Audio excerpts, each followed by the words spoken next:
Today I will tell you about a bus. This is the word school bus.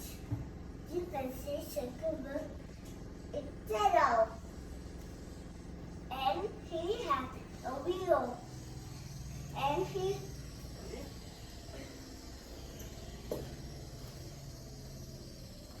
go on the tree, and he had a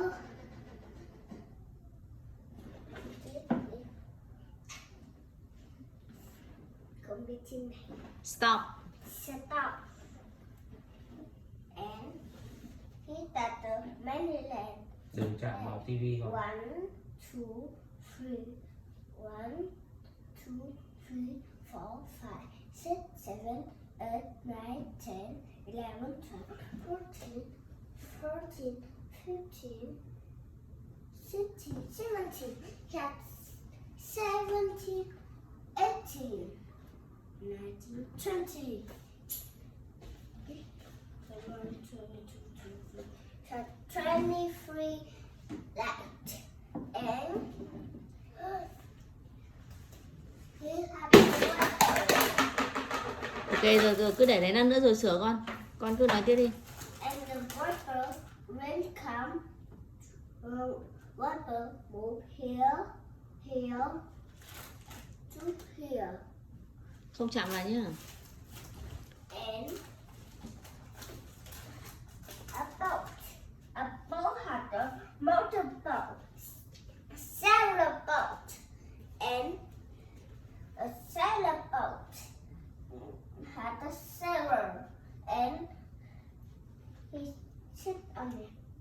Then I will get A-E-R-P-L-A. Con cứ nói theo ý của con. Rồi bây giờ nhá, con nói tiếp là xe buýt thì chở cái gì nào?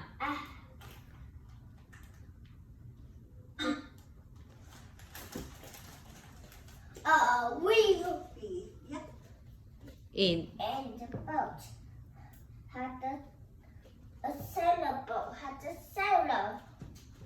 A motorboat had a boat had a motorboat. You can see boat up and down, move up and down. không chạm vào tivi nhá. And he Chạm vào nó nổ đấy. Không được chạm, chỉ để bên ngoài thôi, nếu không. Vậy sao chạm vào nó lại nổ? Bởi vì cái màn hình đấy là nó đang căng điện rất là nhiều nên con không được chạm vào tay vào, ý nhớ chưa? Ok, tiếp. And the boat had a Thuyền thì thường đi trên đâu? a boat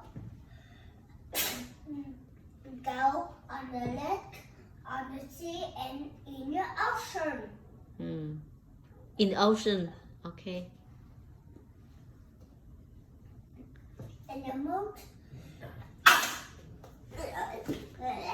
Rồi bây con nói là xe buýt thì thường chở cái gì này, tàu thường chở cái gì như nào nhỉ? A boat.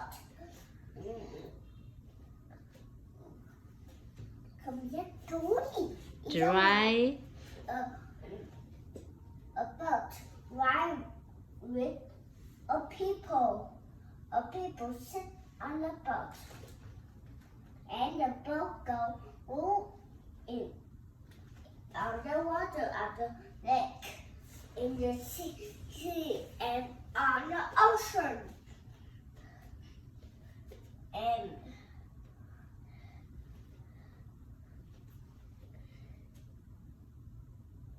Con còn muốn nói gì nữa không? Xe buýt thì chở ai? And the bus go with the people. I-R-P-L-A-E. Why? One.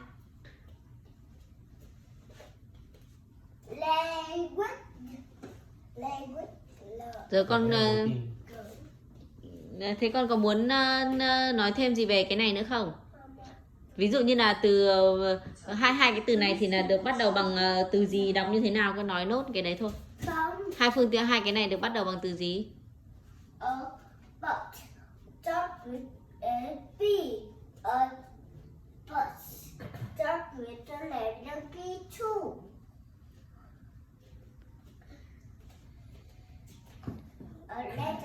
made the bird sound. Boat. Bye bye everyone. Thank you to listen me. Ok, thank you nhé. Bye bye đi. Bye bye.